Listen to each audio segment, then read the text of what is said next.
월급날이 두려운 분 계십니까? 통장에 돈이 들어오는 날인데 왜 무서워야 합니까? 이상하죠? 그런데 지금 서울에서 집을 산 사람들 상당수가 정확히 그 감정을 느끼고 있습니다. 이유는 하나입니다. 월급이 들어오는 순간 대출 상환금이 먼저 빠져나가기 때문입니다. 숫자로 말씀드리겠습니다. 지금 서울에서 평균적인 소득을 가진 가구가 평균적인 집을 샀을 때 소득의 42%를 대출 원리금 상환에 씁니다. 42%입니다. 월 300만 원을 버는 분이라면 126만 원이 매달 대출로 사라지는 겁니다. 남은 174만 원으로 식비, 교통비, 공과금, 아이 교육비, 노후 준비까지 전부 해결해야 합니다.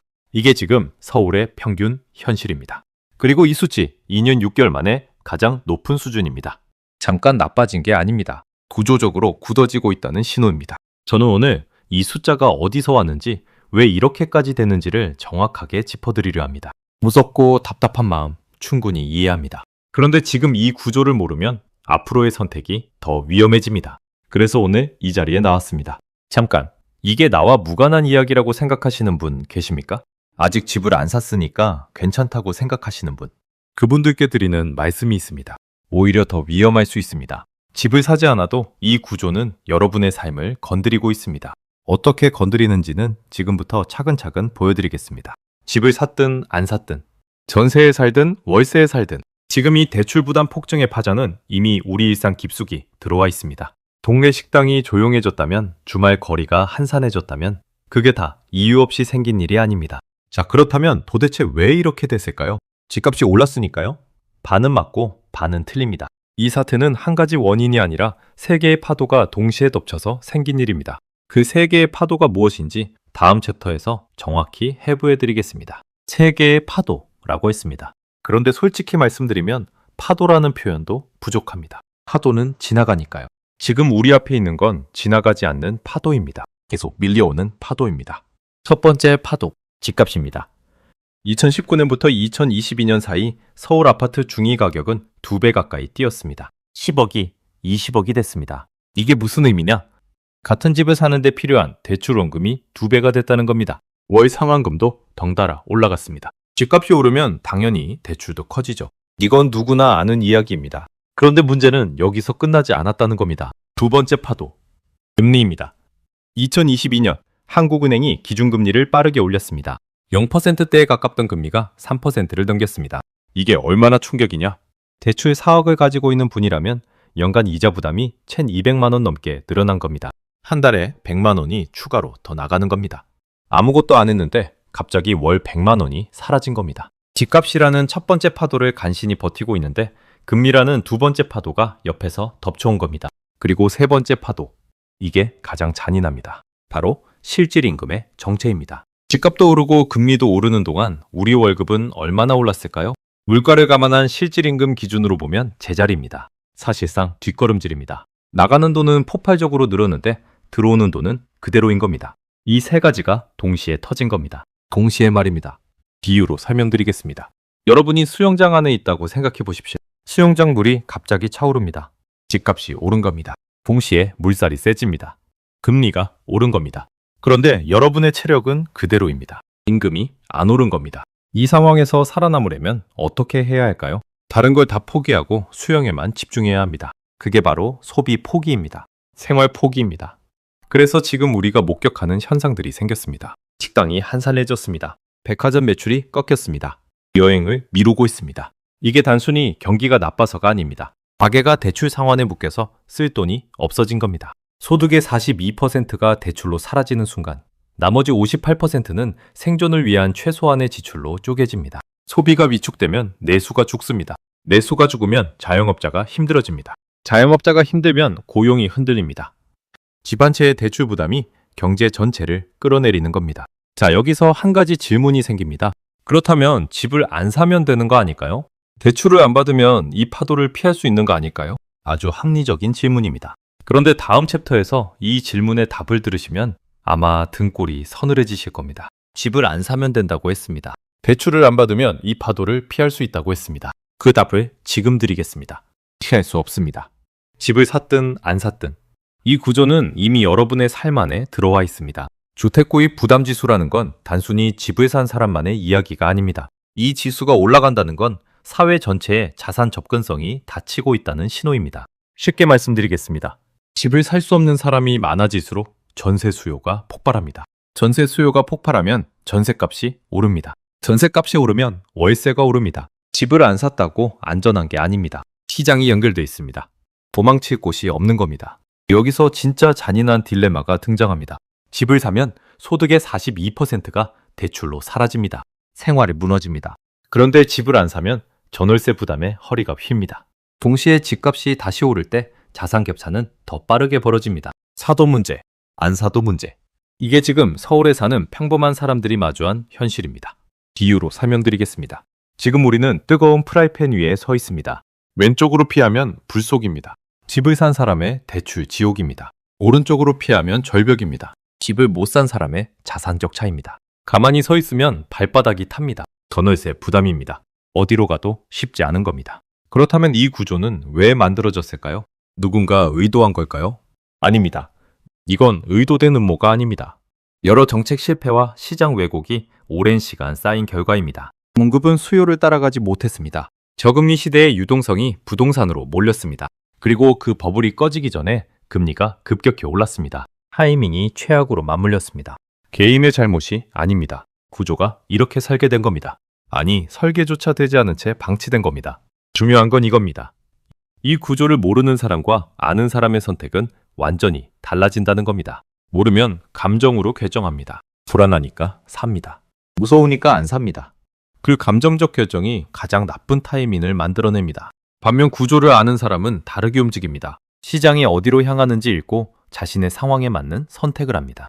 지금 이 순간에도 부동산 거래는 줄고 있습니다. 살 엄두가 안 나는 사람들이 관망하고 있습니다. 그 관망이 길어질수록 시장은 또 다른 방향으로 움직입니다. 그 방향이 어디인지 다음 챕터에서 지금의 지표들이 우리에게 보내는 신호를 정확하게 읽어드리겠습니다. 이 신호를 놓치면 다음 기회도 놓칩니다. 지금 시장이 보내는 신호를 읽겠습니다. 그런데 먼저 한 가지 여쭤보겠습니다. 지금 이 순간 서울 부동산 거래량이 어떻게 되고 있는지 아십니까? 줄었습니다. 확 줄었습니다. 사람들이 움직이지 않고 있습니다. 관망하고 있습니다. 그런데 여기서 중요한 질문이 하나 있습니다. 이 관망, 과연 현명한 선택일까요? 아니면 또 다른 함정일까요? 거래량이 줄면 어떤 일이 생기는지부터 보겠습니다. 거래가 없으면 가격이 내려가야 맞습니다. 수요가 줄었으니까요. 그런데 서울은 그렇게 단순하지 않습니다. 거래량은 줄었는데 가격은 쉽게 안 내려갑니다. 왜냐? 집을 가진 사람들이 팔지 않기 때문입니다. 손해보고 팔 이유가 없으니까요. 버티는 겁니다. 이걸 시장에서는 매물 잠김 현상이라고 합니다. 사려는 사람도 없고 팔려는 사람도 없는 겁니다. 시장이 얼어붙은 겁니다. 비유로 설명드리겠습니다. 지금 부동산 시장은 꽁꽁 언 호수입니다. 표면은 잠잠해 보입니다. 거래도 없고 가격도 크게 안 움직입니다. 그런데 그 고요함이 안전을 의미하는 게 아닙니다. 얼음 아래에 물이 흐르고 있습니다. 그 물이 어느 방향으로 흐르는지가 중요합니다. 잘못 밟으면 깨집니다. 그렇다면 그 물은 지금 어디로 흐르고 있을까요? 두 가지 방향이 동시에 작동하고 있습니다. 하나는 하방 압력입니다. 금리 부담이 여전히 높습니다. 소비가 위축돼 있습니다. 경기가 불안합니다. 이 힘은 가격을 아래로 누릅니다. 그런데 반대 방향도 있습니다.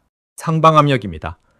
서울 공급은 여전히 부족합니다. 재건축 재개발 속도는 느립니다. 인구가 줄어도 1인 가구는 늘고 있습니다. 수요의 형태가 바뀐 겁니다. 이 두 힘이 지금 팽팽하게 맞서고 있습니다. 어느 쪽이 먼저 꺾이느냐? 그게 향후 시장의 방향을 결정합니다. 이 신호들을 제대로 읽지 못하면 어떤 일이 생길까요? 하방 압력만 보고 무작정 기다린 사람은 공급 부족이 가격을 다시 밀어올릴 때 손을 쓰지 못합니다. 반대로 상방 압력만 믿고 서둘러 들어간 사람은 금리와 경기 충격이 겹치면 버티지 못합니다. 어느 쪽이든 전체 그림을 보지 못하면 타이밍을 놓치는 겁니다. 중요한 건 이겁니다. 지금 시장은 단순히 오르거나 내리는 국면이 아닙니다. 버티는 국면입니다. 그리고 버티는 국면에서 가장 위험한 사람은 버티는 체력이 없는 사람입니다. 대출 비율이 너무 높거나 현금 흐름이 막혀 있거나 만기 도래가 임박한 분들입니다. 지금 이 지표들은 그분들에게 경고 신호를 보내고 있습니다. 지표를 읽는다는 건 시장을 예측하는 게 아닙니다. 지금 매가 서 있는 위치를 정확히 파악하는 겁니다. 내 체력이 얼마나 남아있는지, 어디까지 버틸 수 있는지 그걸 냉정하게 보는 겁니다. 그렇다면 이 버티는 국면 언제까지 계속될까요? 그리고 그 이후에는 어떤 일이 벌어질까요? 다음 챕터에서는 이 시장이 풀리는 조건, 그 조건이 갖춰졌을 때 가장 먼저 움직여야 할 것들을 구체적으로 짚어드리겠습니다. 지금 이 내용을 모르면 기회가 왔을 때 또 관망만 하다 놓칩니다. 버티는 국면이라고 했습니다. 그렇다면 이 국면이 풀리는 조건은 뭘까요? 그리고 그 조건이 갖춰졌을 때 가장 먼저 움직여야 할 것들은 무엇일까요? 지금부터 그걸 짚겠습니다. 그런데 먼저 한 가지 불편한 진실부터 말씀드리겠습니다. 대부분의 사람들은 시장이 풀릴 때를 기다립니다. 금리가 내려가면 살 거야. 가격이 조정되면 들어갈 거야. 그 순간을 기다립니다. 그런데 그 순간이 왔을 때 실제로 움직이는 사람은 극소수입니다. 왜냐? 준비가 안 돼 있기 때문입니다. 기회는 준비된 사람에게만 기회입니다. 준비 안 된 사람에게는 그냥 뉴스입니다. 그렇다면 이 시장이 풀리는 조건은 무엇입니까? 세 가지입니다. 첫째, 금리 하락입니다.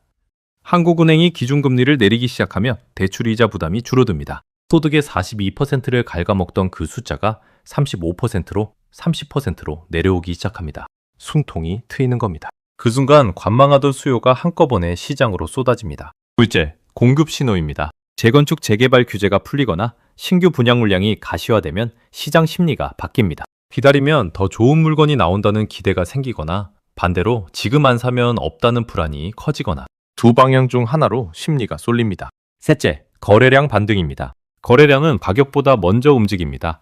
가격이 오르기 전에 거래가 먼저 살아납니다. 거래량이 바닥을 치고 올라오는 신호가 보이면 그때가 시장이 깨어나는 시점입니다. 비유로 설명드리겠습니다. 꼼꼼한 호수가 녹기 시작하는 순간이 있습니다. 기온이 올라가고 가장자리부터 살짝 물이 흐르기 시작하는 그 순간입니다. 그걸 먼저 보는 사람이 먼저 움직입니다. 한가운데 얼음이 완전히 녹기를 기다리는 사람은 이미 늦은 겁니다. 가장자리의 미세한 변화, 그게 바로 거래량 신호입니다. 그렇다면 지금 당장 무엇을 준비해야 할까요? 세 가지를 말씀드리겠습니다. 첫째, 현금 흐름 점검입니다. 내가 지금 매달 얼마를 감당할 수 있는지, 금리가 1%더 오르면 버틸 수 있는지 냉정하게 계산해야 합니다. 감당이 안 되면 들어가선 안 됩니다. 둘째, 목표 지역 공부입니다. 시장이 풀릴 때 모든 지역이 동시에 오르지 않습니다. 교통호재, 학군, 공급 부족 지역이 먼저 반응합니다. 지금 그 지역을 공부해 두는 겁니다. 셋째, 대출 구조 이해입니다. 보정금리인지 반동금리인지 만기가 언제인지 갈아탈 수 있는 조건이 되는지 이걸 지금 점검해야 합니다. 기회가 왔을 때 대출 구조 때문에 발이 묶이는 분들이 너무 많습니다. 기회는 예고 없이옵니다. 아니, 정확히 말하면 예고는 있습니다. 그 예고를 읽는 눈이 없을 뿐입니다. 지금 이 챕터에서 말씀드린 세 가지 조건과 세 가지 준비, 이걸 머릿속에 넣어두시면 됩니다. 그게 관망과 준비의 차이입니다.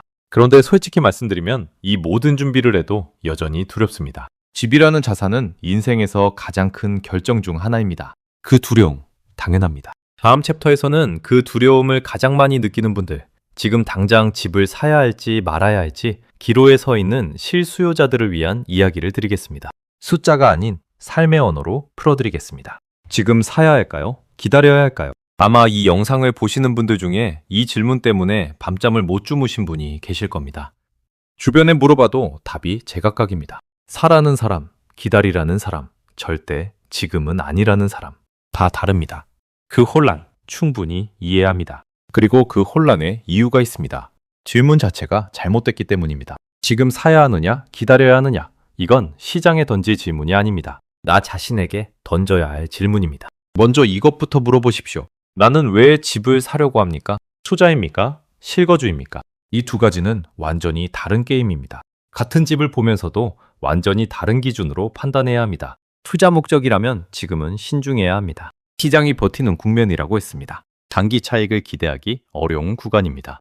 대출이자를 감당하면서 버텨야 하는 시간이 길어질 수 있습니다. 체력이 충분하지 않으면 버티다가 손절하는 최악의 상황이 옵니다. 버티는 국면에서 가장 위험한 건 버틸 수 없는 사람이 들어오는 겁니다. 그런데 실거주 목적이라면 이야기가 달라집니다. 실거주는 시장 타이밍의 게임이 아닙니다. 삶의 타이밍 게임입니다. 아이 학교가 정해졌습니까? 직장이 안정됐습니까? 지금 사는 전세 계약이 끝납니까? 이 조건들이 맞아떨어지는 시점이 여러분의 매수 타이밍입니다. 시장이 오를 때 사는 게 아닙니다. 내 삶이 준비됐을 때 사는 겁니다. 비유로 설명드리겠습니다. 뜨거운 프라이팬 위에 서 있다고 했습니다. 그 프라이팬에서 내려오는 방법은 두 가지입니다. 하나는 프라이팬이 식기를 기다리는 겁니다. 시장이 안정되길 기다리는 투자자의 전략입니다.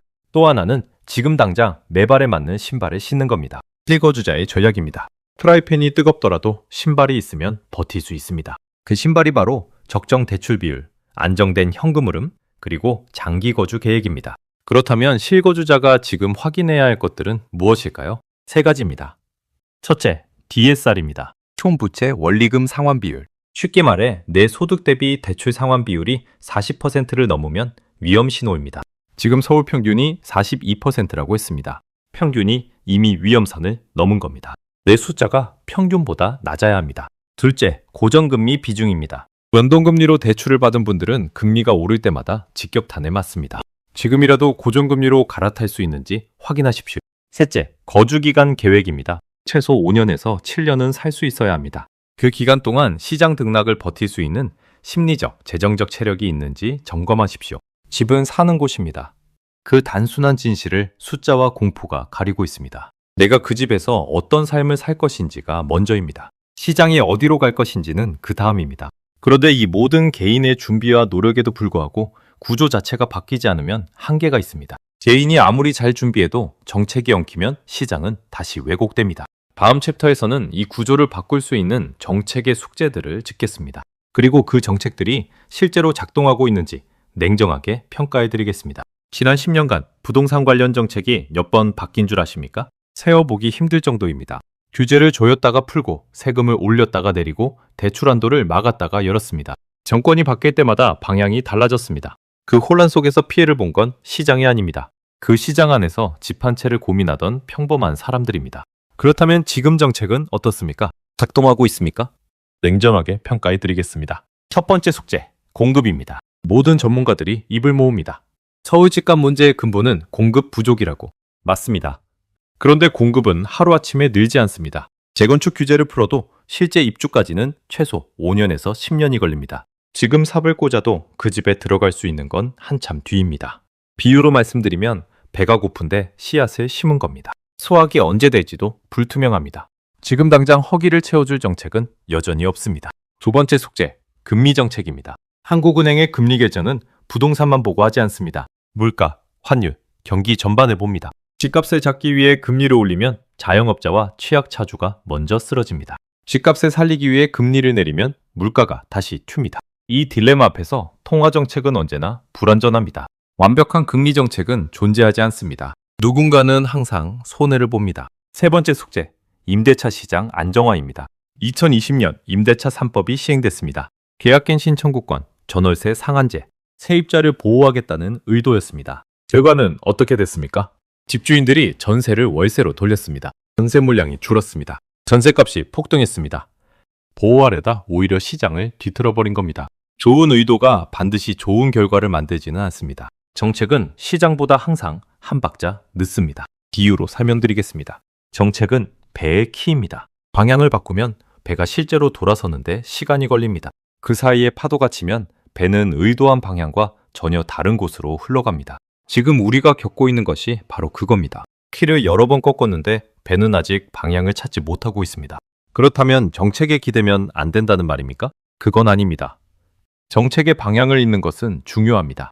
다만 정책이 내 집 문제를 해결해 줄 거라는 기대는 버려야 합니다. 정책은 시장의 판을 바꾸는데 수년이 걸립니다. 그 수년을 내 삶의 계획에 맞게 버틸 수 있는 준비, 그게 개인이 해야 할 일입니다. 지금 이 순간에도 정치는 부동산을 도구로 씁니다. 선거가 다가오면 규제 완화 카드가 나옵니다.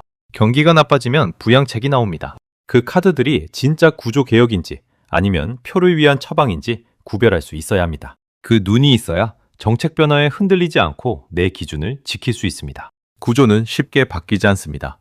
정책은 불완전합니다. 그렇다면 우리에게 남은 건 무엇일까요? 다음 챕터 마지막 장에서 이 모든 이야기를 하나로 묻겠습니다. 집이라는 자산을 둘러싼 두려움과 혼란 속에서 지금 우리가 붙들어야 할 단 하나의 원칙을 말씀드리겠습니다. 이 원칙 하나면 어떤 시장이 와도 흔들리지 않습니다. 단 하나의 원칙이라고 했습니다. 지금 말씀드리겠습니다. 그런데 그 전에 이 질문을 먼저 드리겠습니다.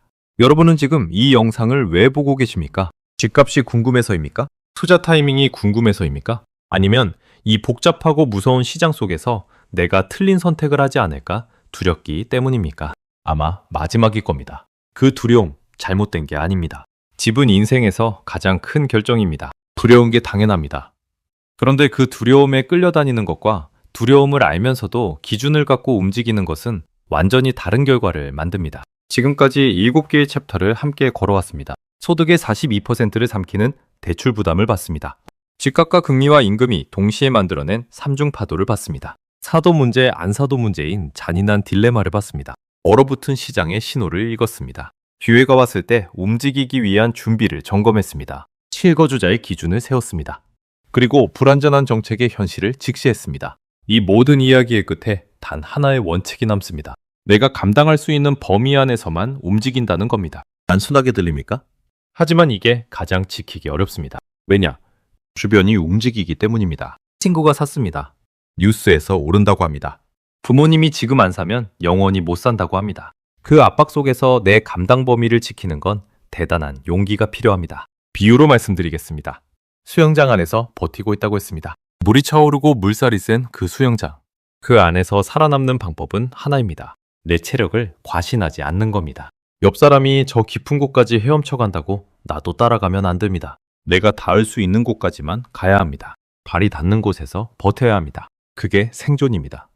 그게 전략입니다. 감당할 수 있는 범위는 어떻게 합니까? 세 가지 숫자를 기억하십시오. 월 소득 대비 원리금 상환 비율 40% 이하, 비상금 6개월치 생활비 확보, 최소 5년 이상 거주 가능한 계획. 이 세 가지가 맞아떨어지면 시장이 어떻게 움직여도 버틸 수 있습니다. 이 세 가지 중 하나라도 무너지면 지금은 때가 아닌 겁니다. 집은 사는 곳입니다. 이 말을 오늘의 마지막으로 남기겠습니다. 거는 곳이 아닙니다. 자랑하는 곳이 아닙니다. 그 안에서 밥을 먹고 잠을 자고 가족과 시간을 보내는 곳입니다. 그 본질을 잇는 순간 집은 짐이 됩니다. 자산이 아니라 부채가 됩니다. 삶을 풍요롭게 해야 할 집이 삶을 옥죄는 족쇄가 됩니다. 지금 이 시장은 어렵습니다. 쉬운 척하는 사람을 경계하십시오. 공식은 없습니다. 정답도 없습니다. 다만 기준은 있습니다. 그 기준을 나 자신 안에서 찾으십시오. 시장이 아니라 내 삶에서 찾으십시오. 오늘 이 영상이 그 기준을 세우는데 작은 도움이 됐으면 합니다. 다음 편에서는 지금 이 구조 속에서도 실제로 움직이고 있는 사람들, 그들이 어떤 기준으로 어떤 지역을 보고 있는지를 구체적으로 다루겠습니다. 숫자와 지도를 함께 펼쳐드리겠습니다. 이번 편보다 더 실전입니다. 놓치지 마십시오.